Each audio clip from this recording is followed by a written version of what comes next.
G-Talk. Let's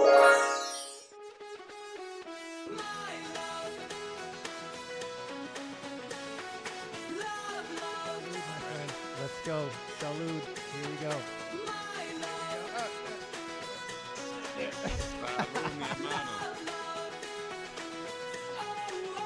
Here we go, baby.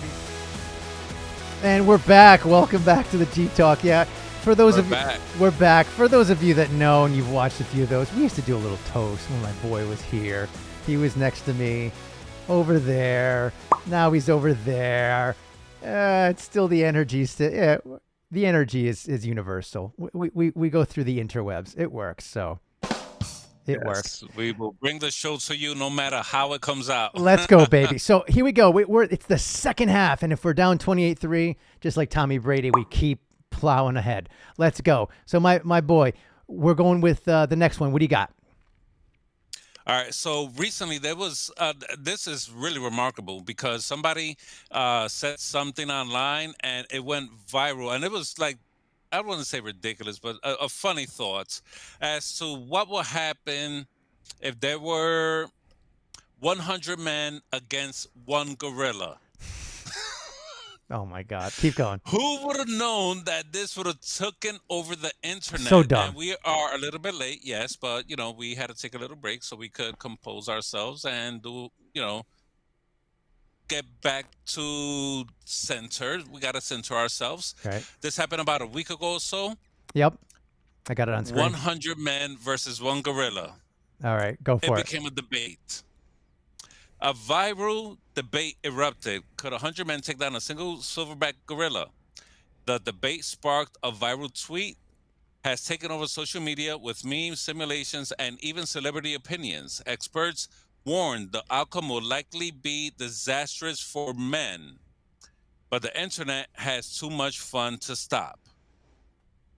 So the question is, if 100 men went up against a silverback gorilla, what's the best strategy for them to avoid disaster? Strategy, distractions, or maybe negotiating a peace treaty? Oh, for God's sake. I can't believe we're talking about this. Dude.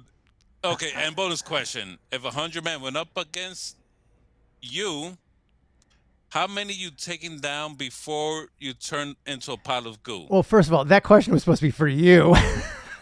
Oh. There's no way that I would. I mean, if it's me, Vegas would have been like, plus $1 million. There's no freaking way I would have survived one guy's punch and then boom, I'm done. But I'm gonna put the clock. Here we go. You ready? First of all, this is the most ridiculous thing ever. But thank you, internet. That's what you're there for, right? Thanks, Goggle. So here's what I'm gonna say. It depends. I'm gonna play along, right? I'm gonna play along. It depends on what men. First of all, you can make a joke, 100 men versus a girl during that time of the month, and you're holding her baby, she's going to destroy you. But at the end of the day, she's going to get you. But at the end of the day, it depends what kind of men. Because if it's going to be 100 me, Frankie, the first 50 would be, if there's women watching, be like, yeah, we're going to go. We're going to get them. And then the next 25 are behind them, watching them get slaughtered, pushing them in the back, and then running the other way. And the last 25 of me are going to be in the parking lot driving away. It's not going to happen. Now, if it's 100 of you, different story. Maybe Vegas would give you maybe plus 700 odds. But if it's like, and here's where I'm going to take it a little step further. What if it's like 100 UFC fighters? What if it's like 100 Navy SEALs? What if it's like, I don't know, 100 meth heads, and you're saying that if you survive and you all attack at once, you're all going to get meth for life? I mean, what are the odds? If Vegas is going to do this, it depends on who the men are. Does it not? Good question. And I asked myself this. I'm like, well, who are the men in this? Right. What if it's The Rock? I would say 100 rocks. Let's say 100 250-pound fit men. Okay. Do you even need 100 of them? No, okay. It's interesting. Number one, God honest truth. Go for it. the first man comes in. It could be, let's say, 10 of them. The ape focuses on one. He could easily take somebody's head, tear it Rip off, it off. Yep. take the head, throw it, knock two others out. Now, I would say 20% of them just shit their pants and they're going to run because they were like, you know what? Fuck this. I Right? love my head. It's not the most attractive one, but I kind of need it for day-to-day life. Listen, here's what I'm going to tell you. They did a zoologist, I think, a guy that used to be on the Dan Le Batard show, great show out of Miami. I think Ron McGill from Miami Zoo. He said that it's all strategy. If all 100 men, and a bunch of people said this, go at the gorilla all at once, they're going to take down the gorilla. But you make a good point. Who the hell is dumb enough to go take on a fucking silverback gorilla? I mean, for God's sake, yeah, ring the bell. Everyone's running. Everyone's running. And even if, number one, 100 men will not be able to get to the gorilla at the same time. It's because nonsense. the circumference, around them, yeah. maybe 15 to 20 could circle them to hold them. Then what? He's going to start chomping away. His leg and launch you. For God's sake.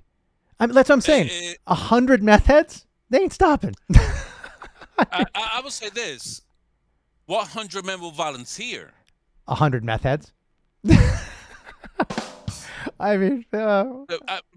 meth heads are like, what, 120 pounds maybe? I mean, maybe 1,000. Hey, Vegas, send us some odds. We'll bet on it. But I thought ridiculous. I could not believe that went viral. Ridiculous. That's a ridiculous. And I can't believe we just talked about it, but we'll move on. Well done. So the next one gets even worse. Ready? So what is considered? So Frankie, here's the headline. You ready? What is considered? And I'll get it on the screen. This is courtesy of the Today Show, today.com. All right, I'll put it on the screen. Should you wear pajamas to hotel lobby breakfast? The internet is divided. And it says, what is considered proper hotel breakfast attire? Okay. You shook your head. And you were like, this is ridiculous. I know your point already, but bear with me on this one. I think there's some good things here. Basically, somebody on TikTok, K Michelle 691, started a debate. And she's like, I love how she says this. She goes, Tiff, I could hear her saying this. When you guys come down for breakfast at the hotel, can you pull those pajamas off and put on some decent clothes? Anything but what you slept in, please. So here's the question for you, Frankie. You ready? I've got to admit, this seems a little bit too much college dorm-ish life, because when I was in college, this is the stuff that we used to do in college. When, if you're an adult though, should you wear PJs to the hotel lobby for breakfast? For God's sake, I'm putting 3 minutes on the clock. Do we even need 3 minutes? Go. Here we go. How about you just focus on your breakfast? I'm going to wear whatever the hell I want to wear. I will go down in basketball shorts, pajama pants, a tank top, slippers. I will go down in my robe. But there are some things, you know what I'm saying? Like if somebody goes down in their boxers, right, barefoot, no chest, no shirt, regardless if you look good, if you're 250 fit or 400 nasty, yeah, that's inappropriate. But if you, and that goes both ways, men and women. Yep. If you've got a beautiful body, this and that, don't come down in your bra and your thong, whatever. Well, it depends who you are. But if you are wearing your pajamas, one of my favorite things in a hotel, let's say the Holiday Inn or whatever, I will go down in my pajamas because I feel comfortable that way.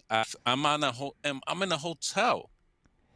I could wear pajamas to go eat breakfast. Okay, I'm going to push back a little bit on this. I don't care if you're wearing a suit. I'll give you the last word on this, but here's the thing.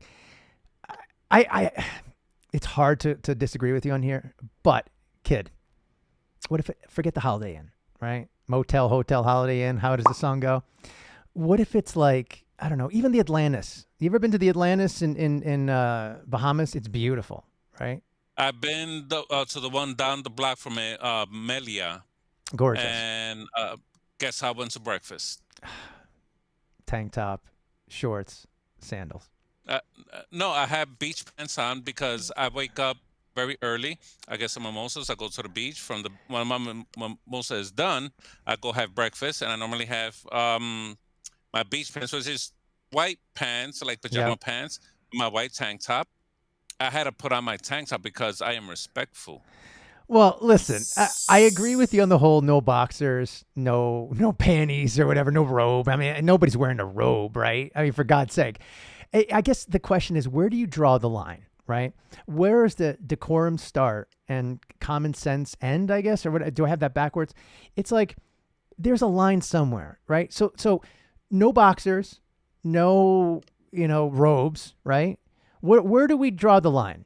Is it no robes, no boxers, no? You could go down in your robe. That's totally acceptable. Come. Yeah, no, why not? Get out of Why here. can I wear what I want to wear? Oh, for You know what I'm saying? Kid. A robe. I will go down in my robe. Bro. And I got a really nice robe for someone for who's not breakfast. watching this, please put in the comments. Someone's got to comment on this. Dude, There's got to be a have line nice- somewhere. Again, I'm not saying that I'm naked underneath. Oh, for God's I'm sake. just saying that I went down in my robe. Kid. I could do that. Oh, The thing is, please. why does that bother you? It doesn't, but it kind of does. And I'm asking why. Oh, I don't know. I If you can't, came down in a robe, it wouldn't bother me. I'm like, bro. I'm number one. If you're in a hotel, you're on vacation, on business. You don't live there. So you should be focused on something else. Now, now, let's say like my girlfriend came down and she's wearing a thong Hey now. and the transparent bras that you can see her So there's a line, perfectly right? Hershey's. Yeah. That is inappropriate because that is too revealing. Right. Listen. But if you come down and even in ugly pajama pants, which I do get offended sometimes, okay? Polka dots has been out since the 80s. Keep that shit over there. Don't bring it to the breakfast home. If you wanted to do that, that's okay because. And with that, we'll punctuate that. I'll just say this: if you've got money, wear whatever the hell you want. I'm broke. Boss. Oh yeah. So then bundle up, bitch. All right. So what's next on the docket here? Is it me? No, it's you. No, it's you. Number 5. It's me. Go for it. Okay. Qatar. Go for it. I'll put it on the screen. Qatar gives Trump a $400 million palace in the sky. And the royal family is gifting Trump, the Trump administration, a $400 million luxury Boeing 747 to serve as a temporary Air Force One. The palace in the sky is modified by the U.S. Air Force by being handed to the Trump Presidential Library Foundation, while the administration calls it legal. Bipartisan critics raises concerns over the potential and ethical constitutional issues. Now the question is this a generous diplomatic gesture or a $400 million flying palace with a side of bitch? We're gonna need a favor later. Oh my God! All right, well done. 3 minutes on the clock. You ready? I'm going to make this nice and simple.